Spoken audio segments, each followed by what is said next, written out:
ध्रुव को ही नहीं, पूरे क्लास को पता चल गया कि मैडम ध्रुव को पसंद करने लगी है।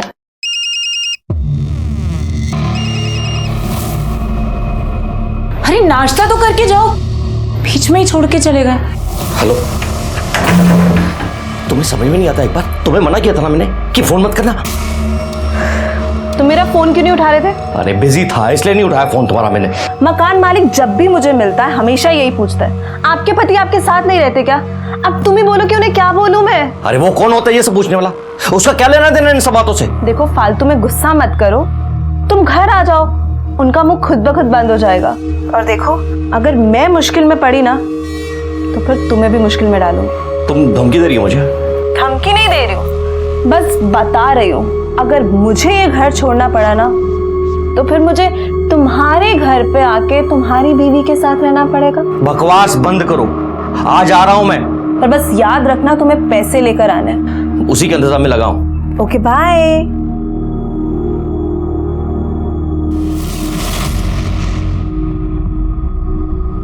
क्या बात है, कुछ ज्यादा ही परेशान लग रहे हो, कुछ प्रॉब्लम है क्या? वो ऑफिस में थोड़ी प्रॉब्लम चल रही है।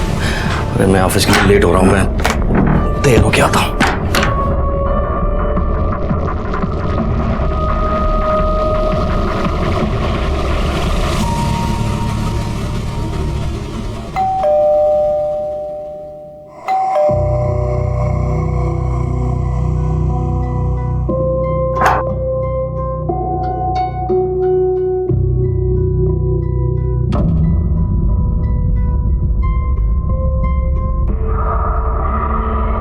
आओ आओ।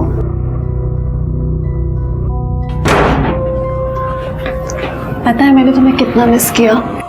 पता है तुम मुझे क्यों मिस कर रही थी, इसके लिए ना। क्यों?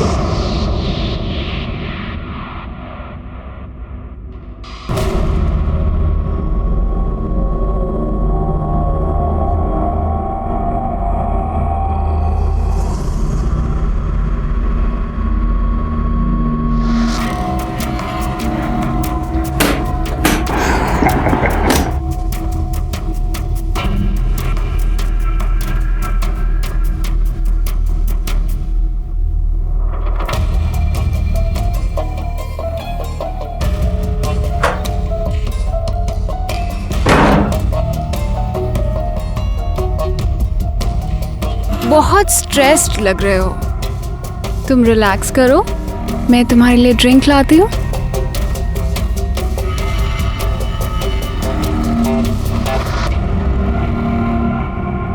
देखो मुझे पता है कि तुम बहुत थक चुके हो, पर मुझे बताना तो पड़ेगा ना कि। मुझे याद है, अच्छी तरह से याद है मुझे, और पैसों का इंतजाम कर रहा हूं मैं। बहुत जल्द तुम्हें बाकी के पैसे मिल जाएंगे।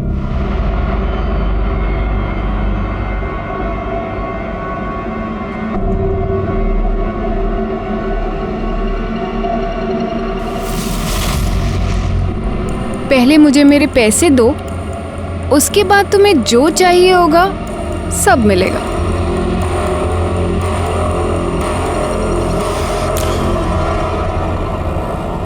बड़ों का भी यही प्रॉब्लम है, मुझे ना रोज दो दो सब्जियां बनानी पड़ती हैं। किसी को ये नहीं पसंद है, किसी को वो नहीं पसंद है। देखो कितनी सब्जियां लेके आई। कुछ भी। बस बस बस भैया बस। ममता देख, कुसुम आंटी आई हैं। आंटी चल चल चल चल चल चल चल। आंटी आप कैसे हो? ये हमारे दूर की चाची हैं, इंदौर से आई हैं। अच्छा। मैं अभी मिलके आती हूँ। नमस्ते, कैसी हैं आप? ठीक। आज अचानक यहाँ पर कैसे आना हुआ? इन दोनों की बहुत याद आ रही थी, और इन दोनों को तो आती नहीं है। ऐसे देखने जाए तो किसी को नहीं आती, कोई फोन करके पूछता भी नहीं है मुझे कि जिंदा हूँ कि मर गई। नहीं, चलिए ना ऊपर चल के बात करते हैं। हाँ हाँ चलिए चलिए। चलो आंटी। चलो आ जाओ। अरे तुम क्यों चिंता करती हो, मैं हूं ना। मैंने तुम्हें आज तक किसी बात के लिए मना किया क्या? मैं सब कर दूंगा। तुम तो बात यहाँ तक पहुँच चुकी है, रहे मेरे घर में रहे और गुलामी उसकी कर रहे हो। तुम गलत समझ रही हो सोनल, वो बात नहीं है। अच्छा तो क्या बात है, चल क्या रहा है?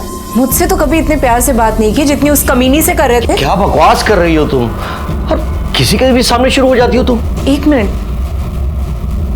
किसी के भी सामने मतलब? ये तो घर की है ना, और जब तुम्हें मेरी चिंता नहीं है तो फिर इनकी चिंता क्यों कर रहे हो? चले क्यों गए? यही बात करो ना। बेशर्मी की हद तो वैसे ही पार कर चुके हो। सबके सामने बात कर लोगे तो क्या चला जाएगा? दीदी शांत हो जाइए, आप लोग बैठिए, मैं चाय बना कर लाती हूँ। नहीं नहीं, तुम सब लोग बैठो। चाय तो मैं बनाकर लाती हूँ, क्योंकि इसने शादी मुझसे इसीलिए तो की है कि घर में एक नौकरानी चाहिए। दीदी वाह, क्या हालत बना के रखी है। कुछ कहो कुछ पूछो तो काटने को आता है। सब ठीक है या वैसे ही? आप उधर चलो, मैं सब बताती हूँ। हुकुम सेठ, बस एक आखिरी बार पैसे दे दो। तुम्हें पैसे देने से अच्छा है मैं अपने ड्राइवर को पैसे दे दूं। कम से कम वापस तो मिल जाएंगे वहां से मुझे पैसे। माफ करना नहीं हो पाएगा।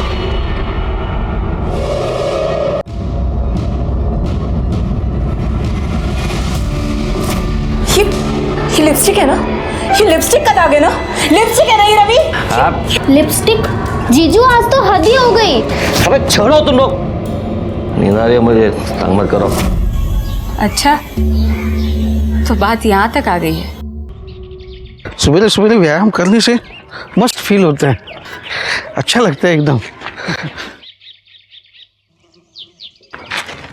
वो देखो, अरे बच्चे लोग, अरे क्या कर रहे हो तुम लोग?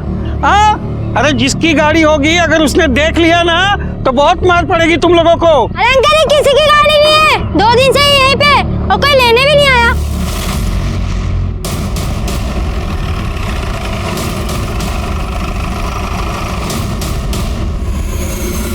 साहब, बच्चे लोग बोल रहे थे कि गाड़ी 2 दिन से इधर ही पड़ी हुई है। मुझे तभी डाउट हुआ कि कोई इतनी महंगी गाड़ी ऐसे कैसे छोड़ के जा सकता है सड़क पर, वो भी खुली हुई। इसलिए मैंने तुरंत आपको फोन कर दिया। भाग, गाड़ी मध्ये चेक करा, काही पेपर्स वगैरह काय आहे का? ओके सर, कर दे। मैडम, आजूबाजूला चेक करा, काय भेटताय का? साहब, कार में बॉम्ब तो लगा के नहीं गया ना?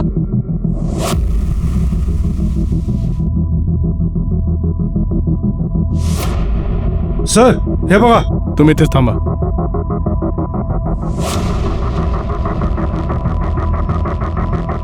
ये देखिए सर, देसी रिवॉल्वर के बुलेट्स। इसका कनेक्शन इस गाड़ी के साथ है या फिर यहाँ पे कुछ और भी वारदात हुई है? फिलहाल इसे बैलिस्टिक के लिए भेज दो।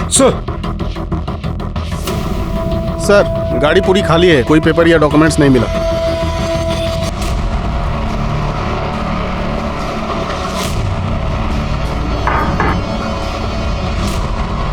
तू यहाँ, तुम्हारी हिम्मत कैसे हुई आने की? चलेगा यहाँ से? अरे अपनी मर्जी से थोड़ी आया हूँ, वो तो दीदी ने भेजा पैसे के लिए।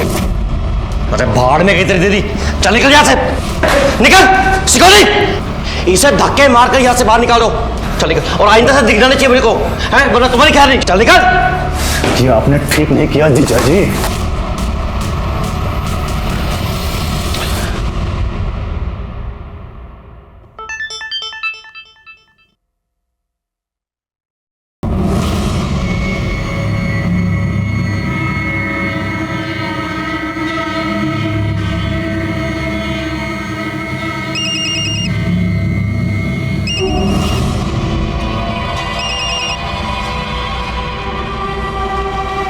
ये वीडियो क्यों भेजा तुमने मुझे? ताकि तुम्हें याद दिला सकूं कि तुम्हें मुझे पैसे देने हैं। मुझे ब्लैकमेल करना बंद करो, वरना अच्छा नहीं होगा। सॉरी, पर मैं भी तो वही कर रही हूँ ना जो तुमने किया। मेरे भाई को पैसे देने के बजाय उसे सबके सामने बेइज्जत कर दिया, उसे उठाकर बाहर फेंका दिया। तुम्हें पता है वो कितना रो रहा है? अब उस वजह से ना मुझे भी बहुत दुख हो रहा है। सोच रही हूँ कि ये वीडियो ना तुम्हारी बीवी को भेज दो, तो फिर सब ठीक हो जाएगा, है ना? नहीं, देखो ऐसा मत करना, ऐसा कभी मत करना। मैं आता हूँ तुम्हारे पास, मैं आके बात करता हूँ, ठीक है? मैं अभी आ रहा हूँ।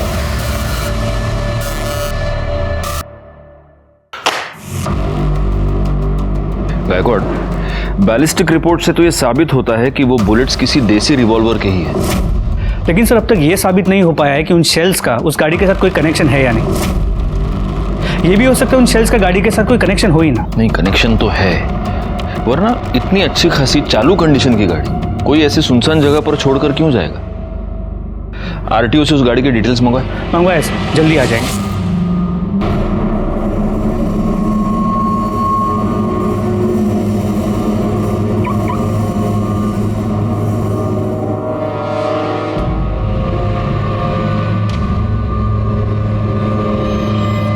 मुझे सिर्फ 2 दिन का टाइम दे दो। 2 दिन में मैं पूरे 1 करोड़ रुपए तुम्हें ला के दे दूंगा, लेकिन प्लीज मुझे इस वक्त सिर्फ 2 दिन का टाइम दे दो प्लीज। और अगर पैसे नहीं अरेंज हुए तो?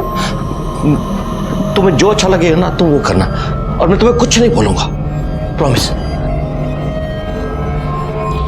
ठीक है। Thank you.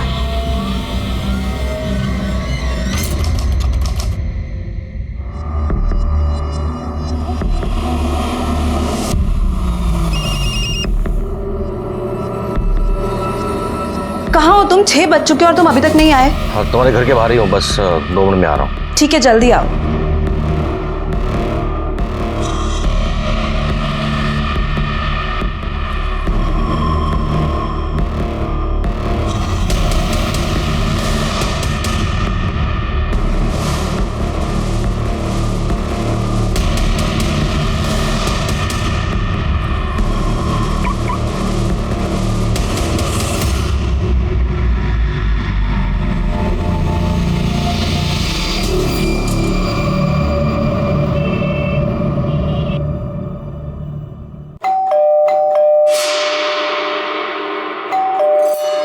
अरे कोई खोलता क्यों नहीं? कितनी देर से बेल बजा रही हूँ। अरे शशिकला ताई, कोई फायदा नहीं है। मैं 1 घंटे पहले डोरबेल बजा के गया हूँ। अरे पुलिस को बुला लेते हैं, 2 दिन से दरवाजा बंद है, इतनी गंदी बदबू आ रही है, पता नहीं अंदर क्या हुआ है।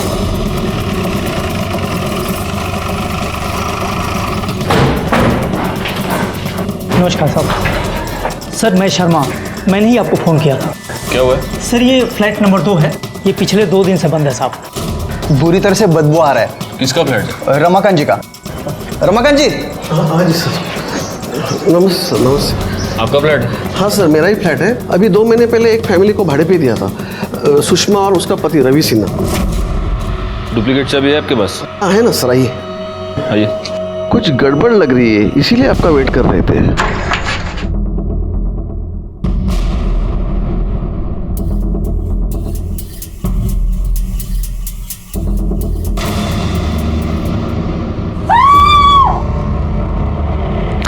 करोड़े, इन सबको बाहर निकालो। गायकवाड़, पूरे घर की तलाश लो, देखो कुछ मिलता है क्या। सर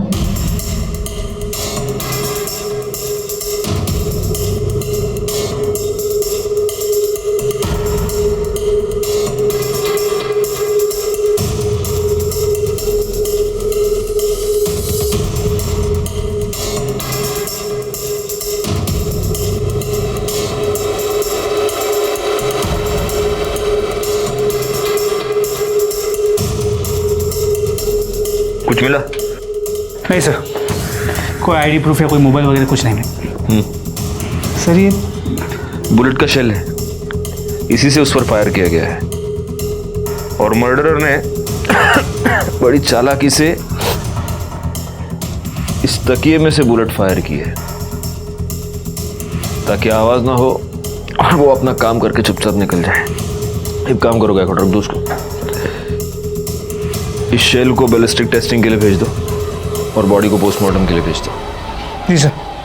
सर इसके पति को तो मैंने भी 2-4 बार ही देखा था, ज़्यादातर अकेले ही रहती थी।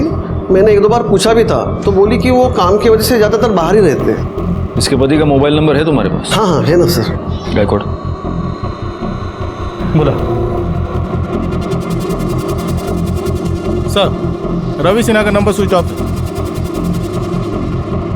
अच्छा सुनिए, एक्सक्यूज मी,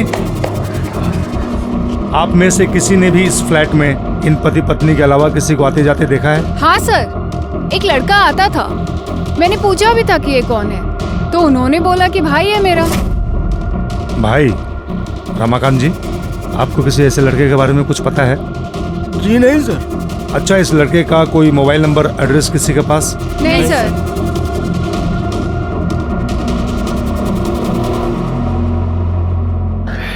गायकवाड़, इस रमाकांत से रेंट एग्रीमेंट की कॉपी ले लो और ये जो सीसीटीवी कैमरा है उसका फुटेज निकलवाओ, शायद उसमें कुछ मिल जाए। हाँ अभी रखो तुम फोन, मैं बाद में फोन करता हूँ। चलो रखो। सर, इस रेंट एग्रीमेंट में रवि सिन्हा ने अपना परमानेंट एड्रेस अपने ऑफिस का एड्रेस दिया है, मतलब ओसवाल कंस्ट्रक्शन के ऑफिस का एड्रेस। और रवि और सुषमा दोनों के फोन अभी भी स्विच ऑफ है। सर सुषमा जो सिम यूज़ कर रही थी वो नंबर के लिए उसने अपने पिछले वाले फ्लैट का एड्रेस दिया था जो 6 महीने पहले छोड़ दिया उसने। एक काम करो, सुषमा और रवि दोनों के मोबाइल लोकेशन और कॉल डिटेल्स निकालो। Okay sir. अच्छा, उस गाड़ी के बारे में कुछ पता चला किसकी है? जी सर, आरटीओ से पता चला कि वो गाड़ी किसी अजय किर्लोस्कर के नाम पे रजिस्टर्ड है, जो फिलहाल शहर से बाहर गया हुआ है। उसे बोल दिया है कि जैसे वो वापस आता है पहले पुलिस स्टेशन है। वो जब आएगा तब देखेंगे। फिलहाल एक काम करो, इस रवि सिन्हा के ऑफिस में जाकर पूछताछ करो। सर रवि सिन्हा वो तो 2-3 दिन से छुट्टी पे हैं, 12 मार्च एंड 13 मार्च, मगर आज आने वाले थे, अभी तक आए नहीं। मैंने उन्हें फ़ोन भी लगाया मगर उनका फ़ोन नहीं लग रहा है। बस सर आप ये सब बातें हमसे क्यों पूछ रहे हैं? Is there any problem? वो एक्चुअली उनकी वाइफ का मर्डर हो गया। वाइफ का मर्डर कब? पक्का तो नहीं कह सकते, लेकिन शायद परसों शाम। अभी 1 घंटा पहले तो मेरी उनकी वाइफ से बात हुई है, ऐसा कैसे हो सकता है?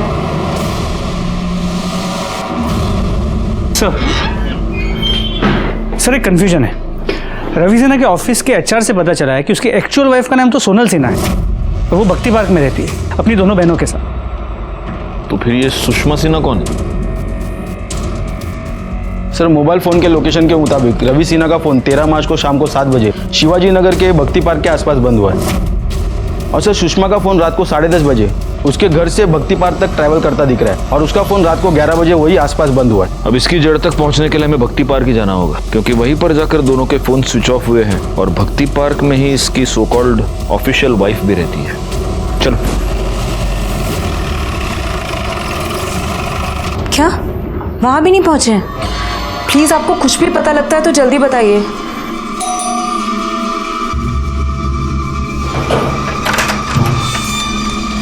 क्या हम अंदर आ सकते हैं? जी आइए ना। सर जीजाजी कहाँ हैं?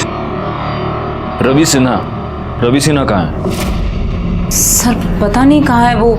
अभी अभी उनके ऑफिस से भी फोन आया था कि वो वहां भी नहीं पहुंचे हैं। पता नहीं बिना बताए कहाँ चले गए। आपने उन्हें आखिरी बार कब देखा था? 11 तारीख को, जब वो अपना बैग पैक कर रहे थे। क्या कर रहे हो तुम? ये कहाँ जा रहे हो रवि? उस चुड़ैल के पास जा रहे हो ना? तुम्हारा हो गया है दिमाग खराब। तुम्हें जो सोचना है सोचो। हटो रास्ते से। रवि हटो। रवि मेरी बात तो सुनो रवि प्लीज। दीदी क्या हुआ? जीजू कहाँ चले गए? सर वो उसी कमीनी औरत के पास गए होंगे, उसी के साथ होंगे वो। उसकी वजह से ही ना उन्होंने मुझे छोड़ दिया। आप गलत सोच रही हैं। आप जिस औरत की बात कर रही हैं सुषमा, उसका मर्डर हो चुका है और आपके पति गायब हैं। क्या? ये क्या बोल रहे हैं आप?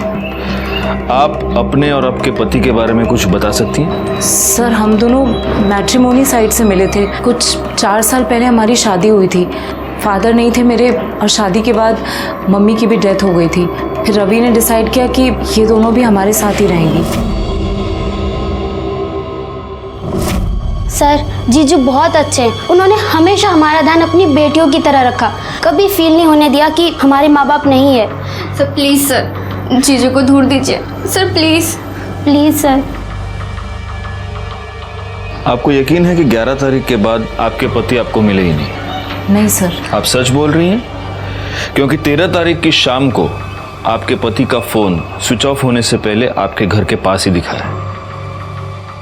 लेकिन सर वो जब से यहाँ से गए घर कभी वापस आए नहीं और हमें तो पता भी नहीं है कि वो घर के आसपास भी आए होंगे। तो अगर आपके पति आपसे कांटेक्ट करते हैं या उनके बारे में आपको कुछ भी पता चलता है, आप सबसे पहले हमें फोन करेंगे। जी सर। चलो बैठो। ये लॉबी का कैमरा चल रहा है? नहीं साहब ये चालू नहीं है। ये कैमरा? हाँ साहब वो चालू है।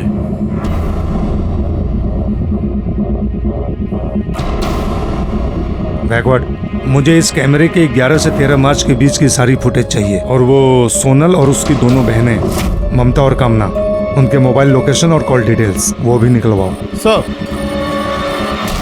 तो सुषमा के पोस्टमार्टम रिपोर्ट के मुताबिक उसकी मौत 13 मार्च को रात 10 और 11 के बीच हुई है और उस पर फायर किए गए बुलेट्स और घर में मेरे बुलेट शेल के बैलिस्टिक रिपोर्ट से ये कंफर्म हुआ है कि उसके मर्डर में high and Smith and Wesson gun इस्तेमाल हुई है।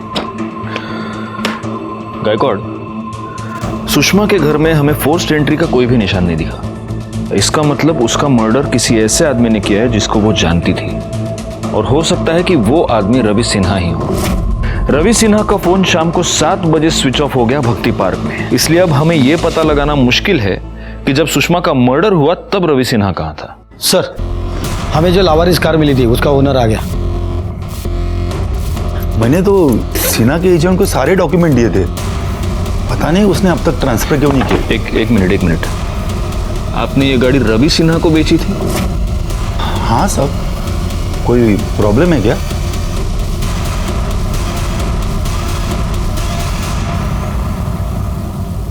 किर्लोस्कर का यह कहना है कि उसने वो गाड़ी रवि सिन्हा को बेची थी। उस गाड़ी के पास हमें जो बुलेट के शेल्स मिले वो देसी रिवॉल्वर के, और सुषमा का murder Smith and Wesson gun से किया गया है। अब इसमें बहुत सारी थियरीज निकलती है गायकवाड़। सबसे पहली थियरी ये कि ये दोनों गन्स रवि सिन्हा की है। दूसरी थियरी ये कि Smith and Wesson gun Ravi Sinha की है जिससे उसने सुषमा का मर्डर कर दिया, और किसी और ने गाड़ी के पास रवि पर देसी रिवॉल्वर से हमला कर दिया। और तीसरी थियरी ये कि देसी रिवॉल्वर रवि का है और किसी और ने सुषमा पर स्मिथ एंड वेसन गन से हमला कर दिया। सर, एक पॉसिबिलिटी तो ये भी है कि उस देसी रिवॉल्वर की बुलेट्स का रवि सिन्हा और सुषमा के मर्डर्स के साथ कोई रिलेशन ही ना हो। सर, सुषमा और रवि सिन्हा के घर के आसपास के सीसीटीवी फुटेज आ गए। पॉज करो गायकवाड़, इस फुटेज से ये तो पता चल रहा है कि ये जो व्हाइट कलर की गाड़ी ये रवि की है, और ये भी कि शायद सोनल सच ही बोल रही है। वाकई में 11 तारीख को शाम को रवि निकल गया है घर से। कुर्सी रखो। ये देखिए सर, 13 मार्च का फुटेज। शाम को 7:30 बजे ऐसे ही गाड़ी अंदर आते हुए दिख रही है। एक मिनट पॉज करो, जूम करो। सर, ये तो रवि की गाड़ी, नंबर देखिए। मतलब यहाँ पर भी सोनल सच ही बोल रही है। रवि शाम को 7:30 बजे अपने बिल्डिंग में वापस आया है, लेकिन वो अपने पार्किंग तक भी नहीं गया, यहीं से यू टर्न लेके वो वापस चला गया। करड़े काम करा, विक्रांत नगर का फुटेज निकलवा। सर, ये देखिए सर, सुषमा की बिल्डिंग का 6 बजे का फुटेज। ये रवि सिन्हा की गाड़ी आई। ये एक मिनट गायकवाड़, पॉज करो, पीछे लो। हाँ यार, पॉज करो, जूम करो। ये देखो इसके ये पीछे क्या है? सर, ये तो गन लग रही है। इसका मतलब ये शाम को 6 बजे ही गन लेकर सुषमा के घर गया था, लेकिन पीएम रिपोर्ट के मुताबिक तो सुषमा का मर्डर रात को 10 से 11 के बीच हुआ है। ओह, तो ये शाम को 6 बजे गन लेकर सुषमा के घर गया, लेकिन तब ये सुषमा का मर्डर कर नहीं पाया। फिर ये वापस भक्ति पार्क अपने घर गया, फिर ये भक्ति पार्क से निकला और रात को ये सुषमा का मर्डर करने के लिए वापस गया। एक काम करो, रात को 10 बजे का फुटेज चेक करो।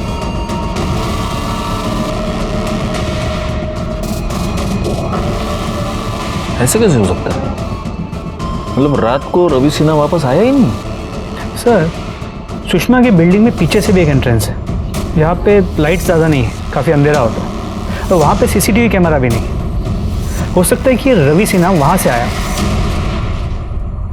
इस केस में हमारे पास थियरी की कोई कमी नहीं थी, लेकिन सबूत की कमी थी। वैसे रवि सिन्हा के मोबाइल लोकेशन से हमें काफ़ी कुछ बातें पता चली थी। 11 तारीख की रात को रवि सिन्हा इंदौर गया। 11 तारीख की रात से लेकर 12 की सुबह तक ट्रैवल करके वो इंदौर पहुंचा।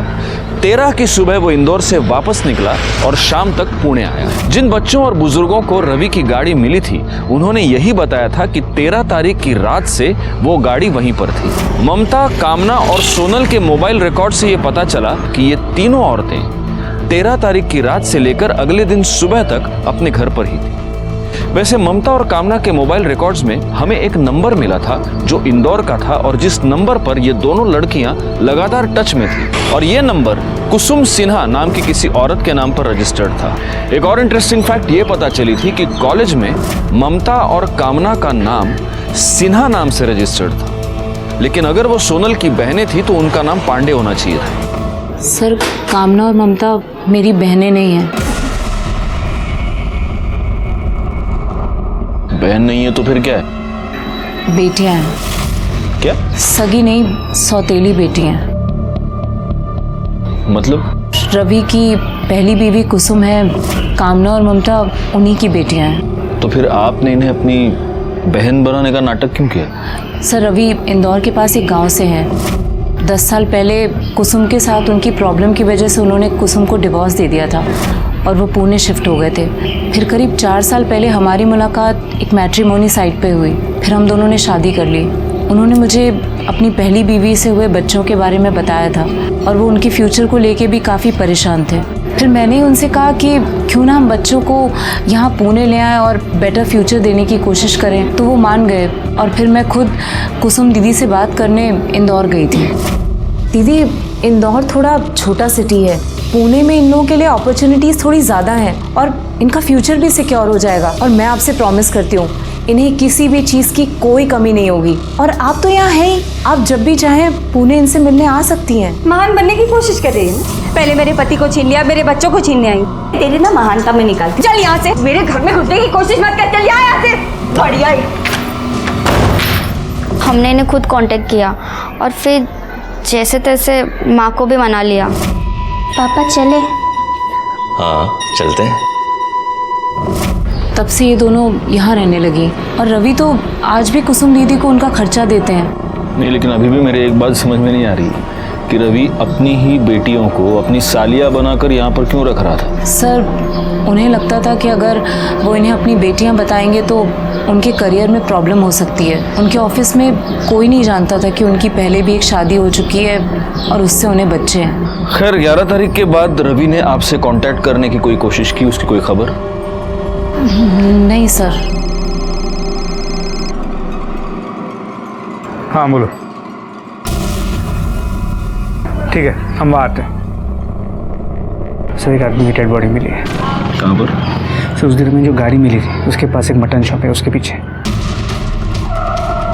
ये रुक, पुलिस आ गई, फोन रख।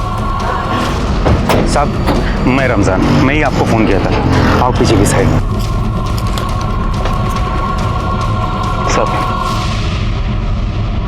साहब, बकरे का जो खराब मांस निकलता है, जो खराब चर्बी निकलती है, वो हम इधर पीछे के साइड में फेंक देते हैं और 1-2 दिन में साफ़ भी कर देते हैं। अपना लड़का सुबह के साफ़ करने लगा तो उसने मेरे को ये सब चीज़ बताया, तो मैंने फटाफट आपको फ़ोन किए।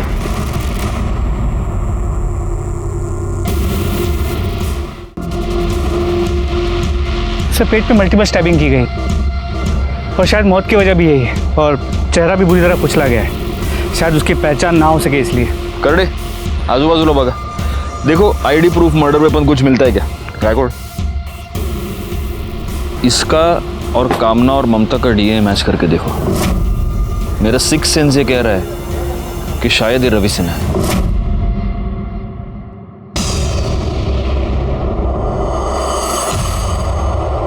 सर, आपका 6th सेंस सही निकला। उस बॉडी का डीएनए कामना और ममता के डीएनए के साथ मैच करता है। मतलब अब ये कंफर्म है कि वो बॉडी रवि सिन्हा की ही है। यस। अब गायकवाड़, जिसने भी ये मर्डर किया है वो बहुत ही शातिर है। उसने रवि सिन्हा को स्टैप करने के बाद उसका चेहरा पूरी तरह से बिगाड़ दिया और उसकी बॉडी जानबूझकर बूचड़ खाने के पीछे फेंक दी, ताकि बॉडी की स्मेल उस बूचड़ खाने के पीछे पड़े मांस के स्मेल से मिक्स हो जाए और मर्डरर साफ बच जाए। खैर, सबसे पहले तो एक काम करो, रवि सिन्हा की फैमिली को इन्फॉर्म करो और उसकी वो पहली बीवी है कुसुम, उसको भी। रवि का मर्डर कौन कर सकता है? आपको किसी पर शक? आपकी उससे आखिरी बार बात कब हुई थी? 2 हफ्ते पहले इंदौर आया था घर पे। उस आदमी ने मुझे कहीं का नहीं छोड़ा, जाते जाते मुझे बर्बाद करके चला गया। मतलब? 12 तारीख को घर पर आया था, मुझे बोला कि अरे नहीं, मैं झूठ नहीं बोल रहा हूँ। मैं खुद बच्चों के लिए इतना कुछ कर रहा हूँ ताकि उनका फ्यूचर बन सके, वो अपने पैरों पे खड़े हो सके। मैंने अपना सब कुछ गिरवी तक रख दिया और तुम हो के एक साइन नहीं कर सकती हो। मैं बच्चों के लिए ना कुछ भी कर सकती, लेकिन मुझे तुम पर भरोसा नहीं है। अब क्या दिख रहे हो? दो, कहाँ साइन करना है? यहाँ साइन करो। ये लो। कहाँ करना है? बच्चों का नाम लेकर मेरे सर से छत छीन ली। अरे आप लोग मेरे सामान क्यों बाहर निकाल रहे हैं? मैंने 50 बार कहा है अगर मैं अपना घर बेचूंगी तो मुझे नहीं पता होगा क्या। ये तुम्हारी साइन है ना, हो गई तसल्ली। मैंने पैसे दिए इस घर के लिए, अब ये घर मेरा है। चलो इसका सामान बाहर निकालो सब लोग। तो उस वक्त रवि कहाँ था? वो कमीना 13 तारीख को पैसे लेकर चला गया। जीते जी तो उसने मुझे घर से बाहर कर ही दिया था। मेरा एक आखिरी सहारा था, वो भी मुझसे छीन लिया।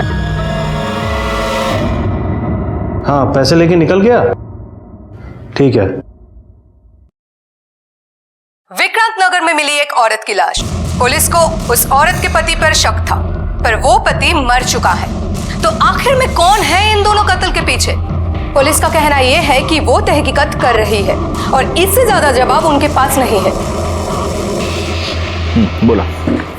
सर, मेरा नाम प्रकाश पेठे है। मैं एक बिजनेसमैन हूँ। मुझे एक कंप्लेंट लिखवानी है। सर, कोई मुझे फेक वीडियो दिखाकर ब्लैकमेल कर रहा है। Fake video? सर, कुछ महीने पहले मैं एक आशा नाम की लड़की से मिला। वो मुझे बहुत अच्छी लगी, हम दोनों का अफेयर हो गया। फिर एक दिन जब उससे मिलने मैं उसके घर गया तो मैंने देखा किसी ने उसे चाकू मारा हुआ है। सर, जब मैं वहाँ पहुँचा तो वो जिंदा थी, तो मैंने सोचा मैं उसे बचा लूंगा, इसलिए मैंने उसके पेट से चाकू निकाला और वो तभी मर गई। और इसका किसी ने वीडियो बनाया? उसके भाई श्रीकांत ने। उसने मुझे कहा कि मैंने उसकी बहन का खून कर दिया। मैंने उसे सब सच बताया, पर वो कहने लगा कि नहीं, उसके पास वीडियो है जिसमें साफ दिख रहा है कि मैंने उसकी बहन का खून किया और वो मुझे जेल भेज के रहेगा।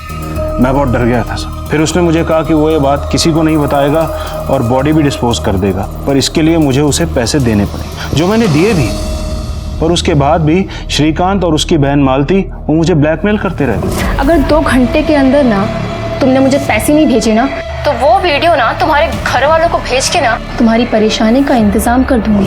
और अब 2 घंटे में मुझे उन्हें 1 करोड़ रुपया देना। ये जो वीडियो की आप बात कर रहे हैं, वो वीडियो है आपके पास? जी सर।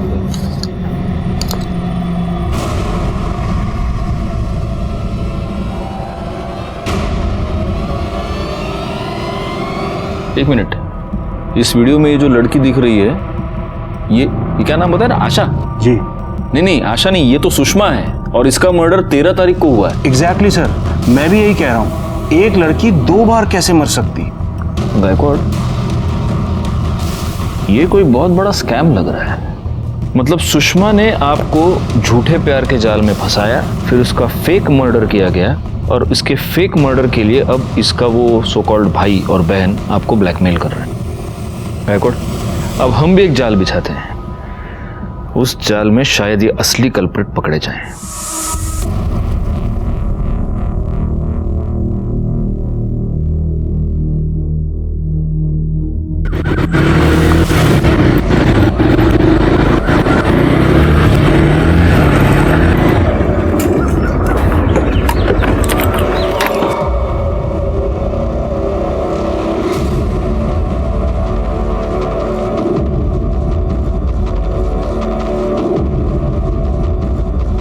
पैसे लायो?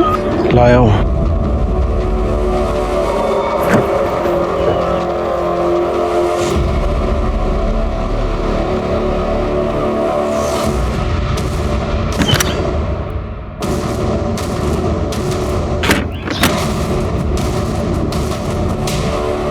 अब तुम्हारी फुल एंड फाइनल पेमेंट हो गई है, अब तुम फ्री हो। सर, ये मालती और सुषमा दोनों सगी बहन थी सर। जैसे सुषमा ने प्रकाश को अपने जाल में फंसाया था, वैसे ये मालती ने पैसों के लिए रवि को अपने जाल में फंसा लिया था सर। पाटिल मैडम, कन्या भी सच बोलना चाहती, उसकी भी मदद करो, उसको भी मिर्ची खिलाओ। नहीं, मैं बता रही हूँ। सुषमा ने प्रकाश के सामने मरने का नाटक किया था। वैसे मैंने भी रवि के सामने मरने का नाटक किया और सुरेन ने उसका वीडियो बनाया था। सुरेन ने रवि को भी लाश को ठिकाने लगाने के बदले में पैसे मांगे थे। पहले तो रवि बहुत रोया, बहुत गिड़गिड़ाया, लेकिन जब सुषमा ने उसे धमकी दी कि अगर उसने पैसे नहीं दिए तो वो वीडियो उसकी वाइफ को भेज देगी, तब वो मान गया। तो सुषमा और रवि की वाकई में शादी हुई थी? नहीं सर, वो लोग झूठ बोलकर विक्रांत नगर में रहते थे। अरे तू रे, तू सच में इनका भाई है क्या? नहीं सर, मैं इनका कोई भाई नहीं था, इनसे हमारा कोई रिश्ता ही नहीं था सर। इन लोगों ने हमको पैसों के लिए हार किया था। तो जिस दिन सुषमा की मौत हुई तो उसके साथ था? हाँ सर, साथ में था सर, लेकिन 9:45 तक मैं वहां से निकल गया था। तो ये भी तो हो सकता है कि जो पैसे रवि ने सुषमा को दिए थे वो पैसे तूने लिए, तूने सुषमा का मर्डर किया और फिर तू वहां से गया। अरे सर, मैं सच कह रहा हूँ सर, मैंने किसी का खून नहीं किया है सर। हाँ सर, ये सही बोल रहा है, इसने नहीं मारा उसे। उस दिन 10 बजे के तकरीबन रवि का दिया हुआ 1 करोड़ रुपए लेके वे मेरे पास आया था। सुषमा की मौत की वजह से हम लोग फंस सकते थे, इसलिए हमने सोचा कि हम लोग प्रकाश से 1 करोड़ रुपया और निकलवाएंगे और हमेशा के लिए पूना छोड़ देंगे। हाँ सर, ऐसा ही प्लान किया था हम लोगों ने। रवि के पास सुषमा के मर्डर का मोटिव था, लेकिन पोस्टमार्टम रिपोर्ट के मुताबिक रवि की मौत 13 तारीख को शाम 6 से 8 के बीच हुई थी, जबकि सुषमा की मौत 13 तारीख को रात 10 से 11 के बीच, यानी रवि सुषमा से पहले मर चुका था। रवि की मौत ने उसे इनोसेंट साबित कर दिया। ना ही रवि के केस में हमारे पास कोई क्लू था और ना ही सुषमा के। तभी हमने कामना के कॉल रिकॉर्ड से वो नंबर निकाले जिनसे वो लगातार टच में थी। उसमें से एक नंबर 13 तारीख को शाम 5 बजे से लेकर रात को 11 बजे तक उसके घर के पास एक्टिव था। जब हमने पूछताछ की तो हमें ये पता चला।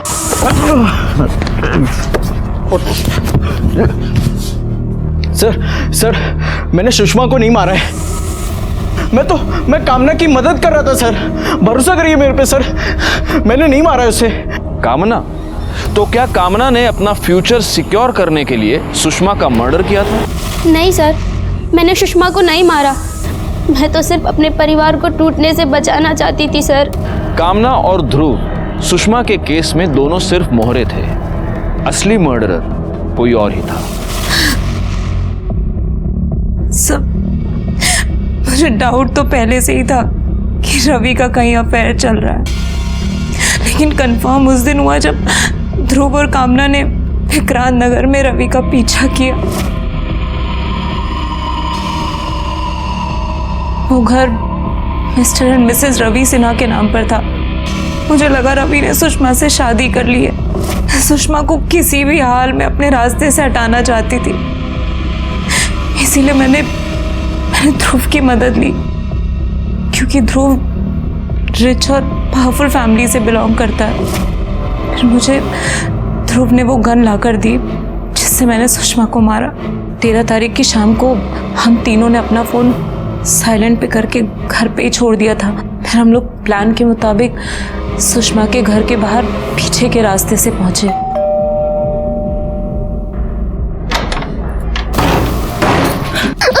कौन आप लोग? क्या चाहिए? मेरा पति।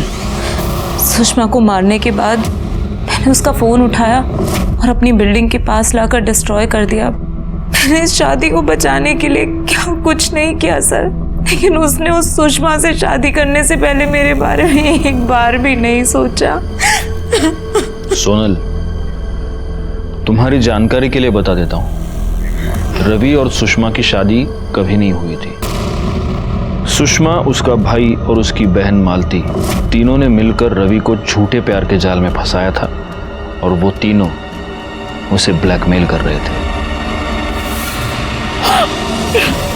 सुषमा का मर्डर केस तो सॉल्व हो गया, लेकिन रवि का मर्डर किसने किया? सोनल अपने पति का मर्डर नहीं कर सकती क्योंकि वो अपने पति को अपने पास वापस लाना चाहती थी, और इन दोनों लड़कियों का तो उनके बाप के अलावा कोई फ्यूचर ही नहीं था। समझ में नहीं आता रवि को मारने का मोटिव किसके पास था।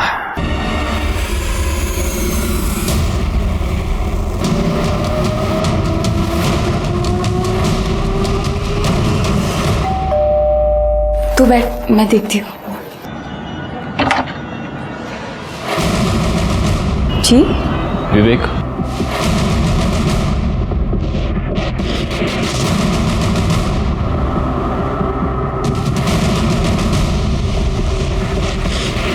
विवेक सिन्हा, महाराष्ट्र पुलिस। विवेक, सिर्फ एक सवाल तुमसे पूछना है, तुमने अपने पिता रवि सिन्हा का खून क्यों किया? सर, आप ये क्या कह रहे हैं? जो सच है वही बोल रहा हूँ। जैसे कि 13 मार्च को आपका बेटा पुणे गया था, रवि इंदौर से पुणे गया और उसके पीछे पीछे ये भी गया, और ये मैं नहीं कह रहा, ये इसके मोबाइल की लोकेशन कह रही है। देखो, हम ये कंफर्म जानते हैं कि तुमने अपने पिता का खून किया है। अब अच्छा होगा अगर तुम ही बता दो कि कैसे किया और क्यों किया। क्योंकि वो बहुत ही कमीना बाप था। 10 साल पहले सोनल से शादी करने के लिए मेरी माँ को छोड़कर चला गया। मेरे लिए नहीं तो बच्चों के लिए रुक जाइए। ऐसा मत कीजिए, ऐसा मत कीजिए। फिर मेरी बहनों को भी हमसे अलग कर दिया उसने। कामना ममता, अगर तुम दोनों यहाँ से गई तो हमारा तुमसे कोई रिश्ता नहीं रहेगा।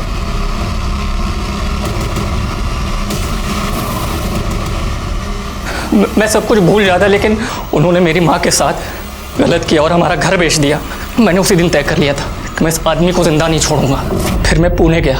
हाँ, कहाँ हैं आप? मुझे आपसे मिलना है, कुछ ज़रूरी बात करनी है। ठीक है, तुम 15 मिनट के बाद मुझे करवे चौक के पास मिलो। फिर उन्होंने मुझे वहाँ से पिक किया और एक सुनसान सी जगह में ले गए और अपना मोबाइल फ़ोन स्विच ऑफ कर लिया ताकि हमें कोई डिस्टर्ब ना कर सके, और अपना वही दुखड़ा सुनाने लगे। बेटा, मैं एक औरत के चक्कर में बुरी तरह से फंस गया हूँ, बहुत बुरी तरह से। अगर मैं उसे पैसे नहीं देता ना तो वो मुझे बर्बाद कर देती। बेटा, मैं बहुत जल्द तेरी मम्मी का घर तुझे वापस दिलवा दूंगा। मुझे उससे कोई मतलब नहीं, मुझे मेरी माँ का घर वापस चाहिए बस, वरना मैं तुझे जिंदा नहीं छोड़ूंगा। अरे बदतमीज, अपने बाप के छोड़, छोड़। मुझे मेरी माँ का घर वापस चाहिए। समझ में नहीं आ रहा तुझे? समझ में नहीं आ रहा? वापस कर।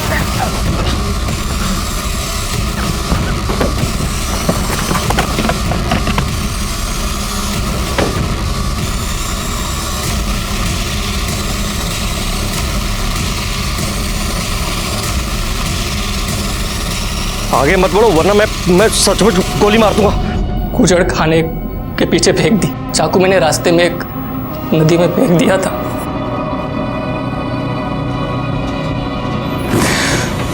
और अब ये जानती थी कि आपका बेटा पुणे क्यों जा रहा है, तो आपने उसे रोका क्यों नहीं? पहले सोचा उसे रोक लूं, फिर लगा समाज में छोड़ी हुई औरत से ज्यादा इज्जत विधवा की होती है ना, तो क्यों ना विधवा ही बनकर थोड़ी इज्जत कमा लूं। लेकिन आपने ये नहीं सोचा कि आपका ये पागलपन आपके बेटे को जिंदगी भर के लिए क्रिमिनल बना देगा। उस दिन अगर रवि का रिवॉल्वर लॉक नहीं हुआ होता तब भी शायद वो अपने बेटे पर गोली नहीं चलाता, क्योंकि रवि अपने बच्चों का भला चाहता था।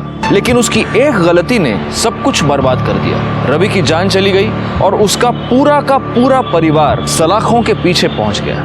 रवि को इस जुर्म की दस्तक कई बार मिल चुकी थी, लेकिन रवि ने उसे अनदेखा अनसुना कर दिया और मालती, सुरेन और सुषमा के जाल में फंसकर उसने सब कुछ उजाड़ दिया। इसीलिए कहता हूं, जुर्म की दस्तक को अनदेखा अनसुना ना करे, उसके परिणाम बहुत भयंकर हो सकते हैं।